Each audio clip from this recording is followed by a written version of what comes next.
Welcome to the Kitsap Matters podcast. In each episode, we discuss the people, places, and things that make Kitsap County unique, covering local entertainment, restaurants, business, government, and anything else we find interesting, troubling, or just plain amusing. This is a community-focused podcast, but sometimes financial topics do arise, and since the host is a licensed financial professional, we have to include the following disclosure in every episode. The strategies and concepts discussed are for educational purposes only and do not represent specific investment, tax, or estate planning advice. Investing carries an inherent element of risk, and it's in everyone's best interest to consult a tax, legal, or investment professional. Kevin Campbell is an investment advisor representative of and advisory services offered through USA Financial Securities, a registered investment advisor located at 6020 East Fulton Street, Ada, Michigan, 4930. Peaks Financial is not affiliated with USA Financial Securities.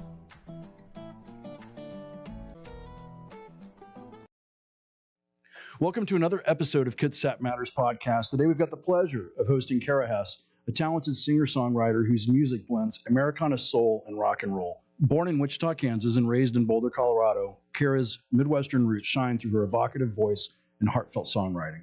Her songs have been featured on television shows like CBS's Scorpion and DirecTV's You, Me, Her, and she's also shared the stage with legendary artists such as B.B. King, Al Green, Buddy Guy, and Steve Miller Band. With two self-released albums, Better by Morning in 2014 and Sojourner in 2018, Kara continues to captivate audiences with her soulful melodies and authentic storytelling. Currently residing in Nashville, Tennessee, she's working on her third album. Beyond music, Kara expresses her creativity through Road Worn Handmade, which is a collection of handcrafted wearable art inspired by her journeys on the road. Kara, thanks for being here. Thanks for having me. It is a pleasure to have you here. I know we've been trying to schedule this kind of off and on for a while whenever you happen to be up here in the Northwest. Yeah. And you're in town for a couple of shows. Yep. Yeah, it's a quick turnaround. So you're in town for a couple of shows, and I've been wanting to do this interview for a while. As you know, I'm a huge fan. I love your music. And actually what I was just saying there in the opening of I love the soulful storytelling that you do in your music. Thank you. Which is super, super cool. Thank you. So tell me a little bit about your musical journey. What led you to pursue a career in music, and how have you ended up where you're at now? A lot of trial and error. No, I was raised heavily in music. My father was a musician. I grew up watching him, in and out of different bands. My family sang barbershop. There was always 4-part harmonies going on. So I learned how to pick up on harmonies pretty quickly that way. My dad pretty much laid all the instruments out for me when I was a kid and didn't push it, just let me kind of come into it on my own. And I found my songwriting at around 15 years old. I wrote my first song then and knew it was for me. Awesome. At that time, yeah. So, I think that probably answered my next question, which was going to be who was your biggest musical influence? It sounds like it might have been your dad. Yeah, he was the biggest influence musically for me, for sure. How has your style evolved over the years? I don't know. You're the expert. Apparently he is number one on my Spotify. Or I'm number one on your exactly. Spotify. You're number one on my Spotify. Yeah, a little birdie told me. Yeah. Can I ask you that question? I'm flipping it back on you. Well, okay. Well, I've noticed it. I have noticed a change. Your music has been was historically more bluesy, or what I would call more bluesy. Yeah. And now I think it's the Nashville influence. It's starting to shift a little more country sound, but still has a bluesy influence. Sure. I think a lot of people say Nashville, but I'll be honest. A lot of these songs that you're hearing were written before I moved to Nashville. I'm actually from Kansas, so I grew up with country. I think I just love so many different genres. The first record. Was because I went to Berkeley and I was trained in jazz theory and stuff like that. So blues will always be in my bones, and I hope that comes out in this record. Yeah. I feel like I just got pulled a little bit more of my classic rock side of me out on these last couple. And the genres are so closely related, anyways, right? They really are. Yeah. I mean, what is genre anyway? Some of my favorite musicians are Chris Stapleton, Marcus King, who have that same. Oh my gosh! Right? Yes. Oh, who sorry. have that same. And I saw both of them. Well, no, I haven't seen Chris Stapleton this year, but I did get to see Marcus King this year. Oh my gosh. That was awesome. I love got him. to see Susan Tedeschi and Derek Trucks. Same. You're speaking my language right now. So Gary those Clark are the, Jr. Yeah, all those guys. Got to go to the Telluride Blues and Jazz Festival. That was epic. Yes. A lot of fantastic musicians, but I love that genre that is kind of the edge between blues and country. Yeah, Americana is sort of like that term. It kind of sits somewhere in the middle there, that encompasses all of these different American genres in a way, like blues, soul, rock, country, which I feel I stand in the middle there. But I agree with you. Yeah, you just named some of my favorite influences right now. How do you write a song? Like, what's the process? Do you sit down and go, "Hey, I'm going to write a song," or are you like sitting around thinking about life and suddenly go, "Hey, that could be a song"? Often that way starts the song seed, if you will, like the idea, the theme, if it's a phrase or a word, or sometimes if I think of a phrase and I think that's a great title, it spins from there. I have an archive of lyrics that I pull from. Sometimes I'll noodle. It never is the same. I don't actually have like one way of doing it. So you hear stories about artists going, we wrote this song in like 45 minutes and then played it the next day and recorded it and it became a number one hit. Yeah, that's the magic you're always reaching for. Always reaching for. I don't know how you do it. Yeah. I love music and I listen to a lot of music. We try to go to shows. We sponsor the Poulsbo Blues and Jazz Festival. We sponsored the Waterfront Concert Series over the summer. And frankly, it's like I would love to be a musician myself if I just had any talents whatsoever, just even a little bit. But I don't. I completely lack musical talent. Oh, so, well, I'll be the judge of that. Can you walk us through the story of like one of your songs? Like walk us like one of your songs. What's the story? Sure. Walk us through that process. The writing of it, or just the story, not just necessarily the writing, but the actual story of it. Ooh, well, I've been really trying to. I've always written from the heart, from my own experiences. Some of those are also just like sometimes inspired by others' experiences, but mostly it's experiences of my own. Because like, how do you write a song unless you relate to it? You know, I know some people can do it. It's crazy. That'll be my next chapter of songwriting. But like for example, like Old Fire, that was one of those songs that I picked up the guitar, and in this case, it was the electric guitar. And different instruments, by the way, kind of fuel the direction of a song for me. So if I like to write on my nylon a lot. There's something about that warmth and the tone and all that like I connect to it when I write. In this case, Old Fire, which you said was one of your favorites. I wrote that on the electric, and I wrote that in about 30 minutes. Really? And a lot of other songs can take years. That one spilled out. It spilled out. I think it's totally buzzing behind me. Oh, this is where you're supposed to turn off the cell phones before you. I know, rude. Okay. I know I kind of jumped around on that. No, that's perfect. So let's talk about like your performance and experiences. Do you have a favorite live performance memory? Like we just talked about some of the people you've performed with. It's surreal when I hear you talk about it. I'm like, that actually happened. Like, was that me? Yeah. All of those people you listed, those opening slots obviously were a dream come true, and they are often 20 minutes long max. Like for an opener, it's really not usually longer than that, 20, 30 minutes. And sometimes every single time I time traveled, because I know that when I'm time traveling in a way, it's the most going to be the most profound gig of my life. All right, you got to unpack that a little. Sorry. So the BB King, Al Green, and Buddy Guy was actually that was all together. It wasn't separate shows. Gotcha, that was a festival, if you will, at Red Rocks Gotcha. in Colorado, and we were to open for them. And all I can say is I remember the load in. They thought I was a groupie. They had to verify my credentials.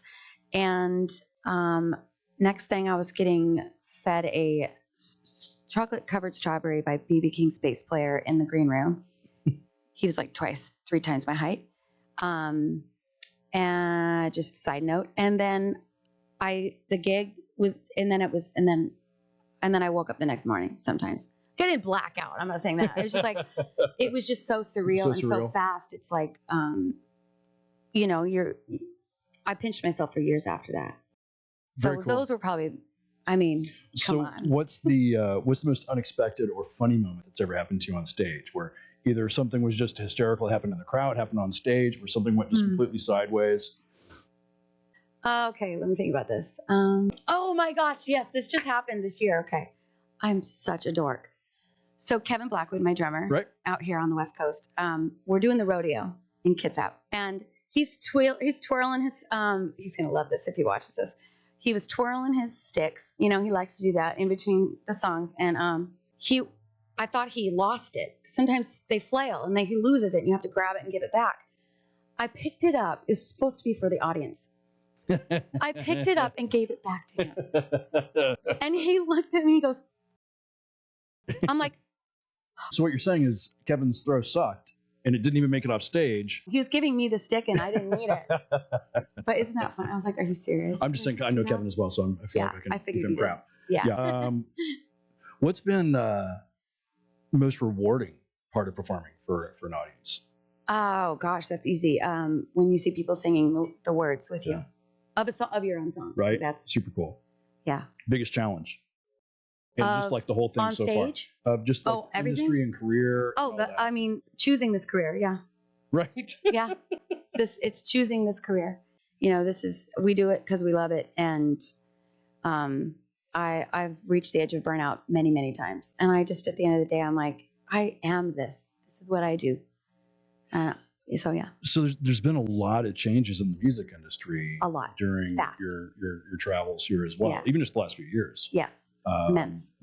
It looks totally different. Yeah. So how has that impacted your career, and how's that impacted being a professional musician? I mean, it comes with challenges. It also comes with opportunities. Right? Yeah, I mean, you have to look at it that way, or else we'd all quit. Yeah. Like I think. Like a lot of things in this world right now that's evolving quickly, is everything sort of like exponentially sort of advancing faster or whatever.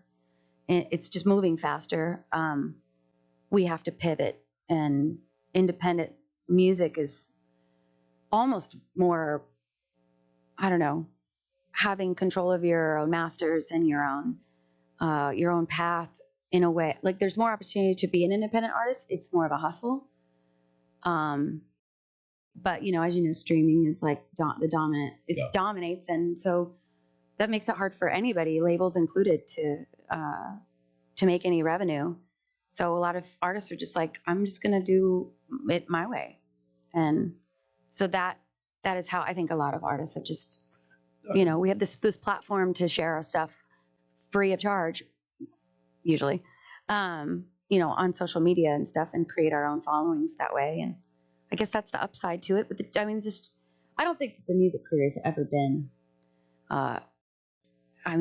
smooth for anybody. Yeah.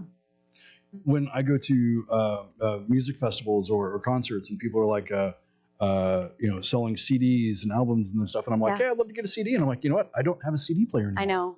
Yeah. My truck doesn't even have one in it. Yes. Right. Everything is streaming. Right. And everything's digital. Yep. There's no CDs. It's really hard and I think me included. I remember when the streaming started to kind of come out, and there was it Napster? Right. Yeah. Remember those? And I was in college at the time, and when it was coming out, and I was like, oh my gosh, I can study bossa nova. I was obsessed with bossa nova in college. And I wanted to like know every Joe Beam song and know all the chords. My first guitar lesson was jazz chords. Mm-hmm. It was the first. Anyway, I was obsessed because you can move them along the fretboard. I'm jumping around, but that's when I started downloading all of this music and learn, and it was free for me. Right. So I'm guilty of it too. But like, you know, you can't expect to educate a culture to, you know, to understand. They're literally getting music for free at their fingertips. I mean, with a small fee, say Spotify costs. Yeah. However, I don't even know. Yeah. Yeah. So, all right. So if you could collaborate with any artist, living or past, who would that be? Can I answer that? 2 people? Sure. You already said 1. Marcus King. Right. Oh, wait, 3. Love Marcus King. I'm not kidding. You literally named. Yeah. Did we have a conversation about this? Because you literally named my favorite people. of course, Stapleton. Yeah. Marcus would be, I would die. And the one that's dead, Dean Martin, 100%. Yeah. I've always had a crush. I have to say, like, Marcus King is actually kind of, I was a huge Chris Stapleton fan. Yeah. And like when I do some karaoke, it's usually Chris Stapleton because I've got that. You have that nice. Yeah. Well, I've got that deep voice that Yeah. should not try to sing The bass. anything You got up a here. bass. Yeah. So, and I've always loved Chris Stapleton, but then as I heard Marcus King and started listening to more Marcus King, I'm like, I love that guy. I think what's so phenomenal about him too is that he was like 21 or something when he came out. He was like a total prodigy. Yeah. The guy's amazing. What a Yeah. How old is he now? Do you know? I want to say much younger than me, but I don't think that's true. No, I mean, he looks like a baby. Look at him. Right? Like, Yeah. amazing. Not sure. But what a rise. Yeah. So now what about you? Who's on your playlist? You named several. Right. Marcus is huge. I love Gary Clark Jr. He was at the Telluride Blues and Jazz Festival, I'm pretty sure. He's so good. Yeah. He's so good. I really do like a lot of things. On my playlist now, I love Ray LaMontagne. Yeah. Huge fan. The ballad side of me loves him. I'm Sunrise. all over. That's one of my favorite songs is Sunrise. I don't know that one. Is that a later one? I don't know. Sing it. You can't do that. Okay. No. You don't want me to do that. We'll have to do a lot of editing. It's the record that inspired several of my new songs. In fact, was the Till the Sun Turns Black, I think is the name of the record. Yeah. He's amazing. So if you weren't a musician, what would you be doing? I ask that often. You know what? Ask me 8 years ago before I started meddling with jewelry. If I didn't know, this is what I would be doing. Jewelry? It makes more money than music. It really does. Like, it actually fuels my music. I would be doing that. But if I didn't do music and I took a 9 to 5, I would do something entrepreneurial the same, because it's just in my essence to do that. I don't know. Maybe I'd run like a coffee shop, like open mic night. That'd be fun. I don't know. Do you know? So the podcast is going to take a little time to publish before it comes out. Yeah. So, but do you have any? Do you know your summer schedule? Are you coming back? I know sometimes you come back in the summer. Yeah, I just pinned down my first summer gig, and it's at Chinook Fest, and I've been going there for the last decade. It's sort of like I'm like OG there, so it's nice for them to ask me back. It's in Natchez, Washington. Okay. It's a 3-day it's a ball. When is that in June? Do you know? June. I'm playing June 14th. It's that weekend. Okay.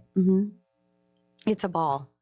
I know, right? You got to go. Yeah. I was just thinking this sounds like a road trip. Oh, it's the best road trip and the best drive. Yes. And like this is sounding. My wife is over here watching this. Yeah. Us record this, and she's making Harley Davidson. You can tent out. This sounds like a road trip. Yeah, you're gonna love it. 13th through the 15th. I think that'll be fun. Yeah. We will try to make it there. I see she's writing it down right now. So, and do you know, other than that, do you know of anything you're back for next summer? I don't know, but I'm also trying to just really try to focus on this record. I mean, and I would really like to get to Europe, so I'm sort of trying to focus on sort of branching out this year. Awesome. So right now I have nothing back besides that. And you just said record, which we haven't talked about, other than we talked about in the intro. So let's talk about that real quick. How's the new? I know you've been working on it for months. You were hoping to have it out a couple months ago. Yeah, we're putting bows on it. Yeah, and now, I mean, now comes honestly the hard part is getting all of the marketing and all of the in the world we're in. We're like, you have to have constant content, and so all of that we're trying to prep for the first couple singles, and then we'll get going. So, do you know when do you think it's going to be? And is the name of the album, is that public yet? I have a couple working titles. Okay. So we won't hold you to any others yet. I'll say it to you. Okay. Because I feel pretty good about it. How to Fly. I like it. How to Fly. That's fantastic. Yeah. Okay. So where can listeners, and by the way, obviously you've got your guitar here, so you're not getting out of here without playing a couple of. I thought it was just for pretty. No, it's not just for pretty. So where can listeners follow your journey, hear your music? How can they find you? My website is just my first and last name, KaraHesse.com. And Hesse is Hesse. Yes. So you're going to play us a couple of songs? Sure. What are you going to play us? I don't know. What would you? Okay. So do you want to play some of your new stuff? You want to play some of your old stuff? Are you ready for your new stuff to be debuted yet? Oh yeah, I've been leaking it. You're gonna hear a bunch tomorrow. So you're coming to the show tomorrow. Yeah, we'll be at the show tomorrow. Yeah, and I think we're actually going to take just a brief pause for a second and reset here a little bit and get set for the music, and then we'll be right back. Awesome. All right, we are back after getting set up. This is kind of a circus, isn't it? Well, we almost had an issue here. We almost had an issue. Now. All right, so Kara's going to play a couple of songs for us. All right. So we asked you what your favorite ones were, since I'm your number one music artist of your Spotify, and so I'll play. You know who was number 2? Who? Marcus. When I meet him someday. You can tell him that I beat him. He was number 2. Yeah, because I will do a duet with that man someday. I'll do an OG song for you of your favorites that you told me earlier. If your eyes said I want you, wait for me, then I'd wait till the end.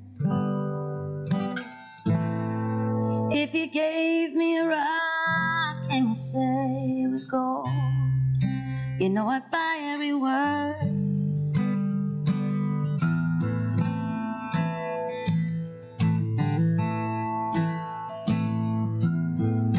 If you wanted to lay me down, I would let you in right now. If you told me you were leaving town, I'd go pack my bags.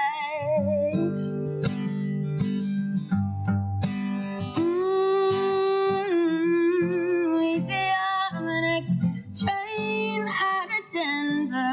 No, I don't care where we go.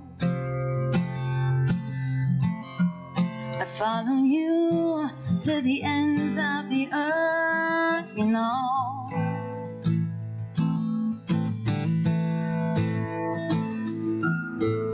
If you told me that you wanted me to stay, oh, I'd never go away. If you told me that you loved me truly, well then I'd make you say it again. If you said, won't you sing me a song, I wouldn't just sing for you, babe. Yeah, I'd write you one. If you don't feel like speaking, that's alright. Oh, your eyes tell me everything. We be on the next plane to Ohio. Yeah, we'll tell everyone that we know. I'd follow you to the ends of the earth. No.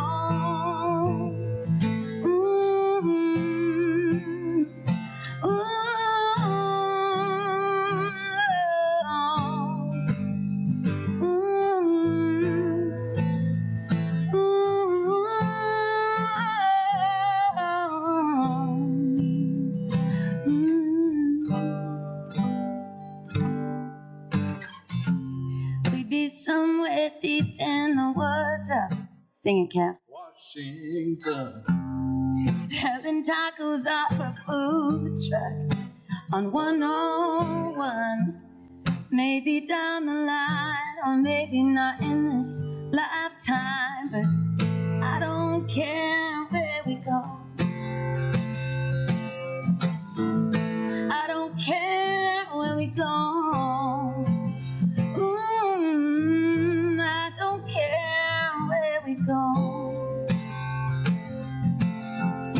Follow you to the ends of the earth, you know. Ooh, ooh,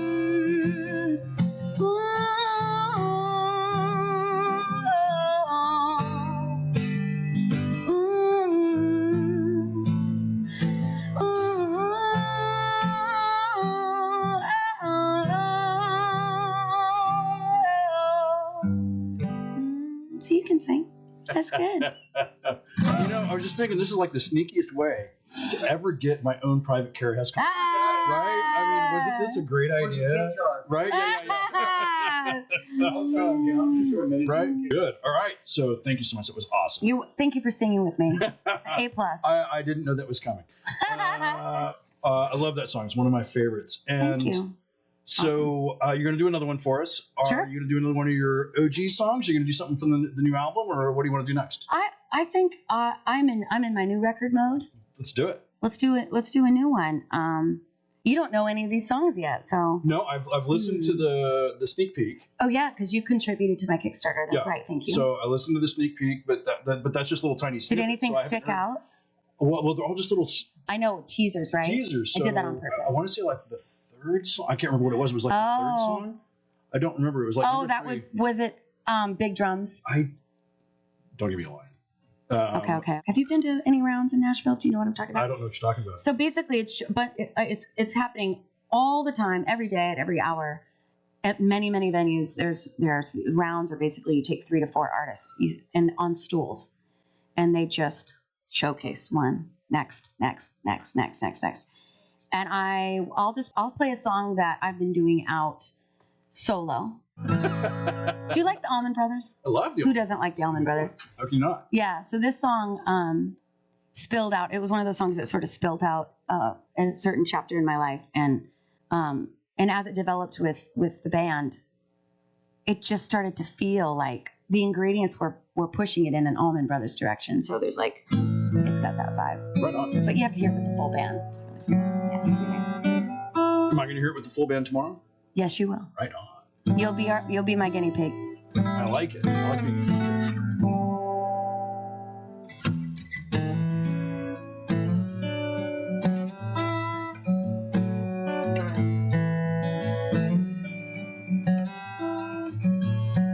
You've seen me cry more than a time or two. Sometimes the world gets too heavy on you.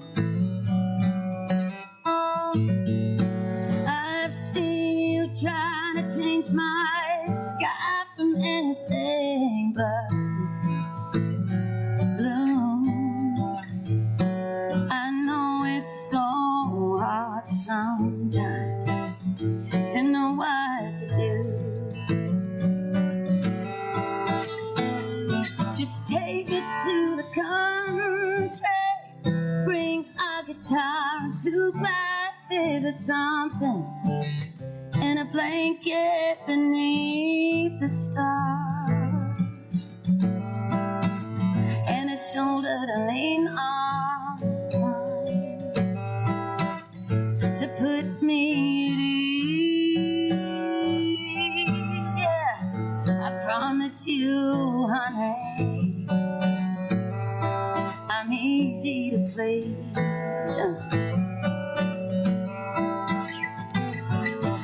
You say there's a place I can go. It's called my happy place.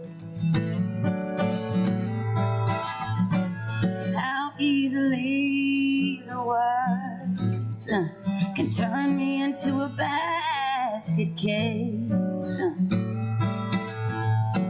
I'm sorry I get so crazy with things I can't change,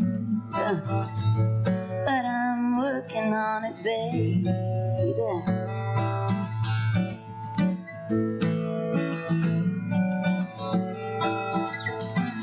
Just take it to the country, bring a guitar, 2 glasses of anejo Patron, and a blanket beneath the stars, and a shoulder to lean on to put me at ease. I promise you, honey, oh, I'm easy to please. You got a solo in you? Oh, no. I see you dancing in the back. We got the background dancers. Just take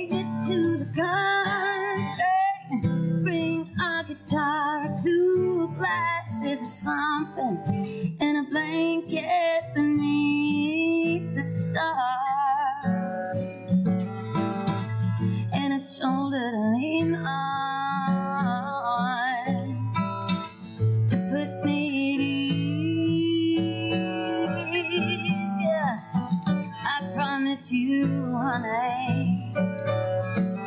Oh, I'm easy to please. Yeah.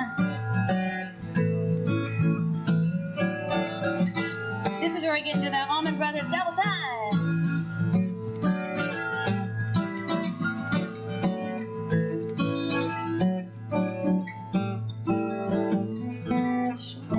Version.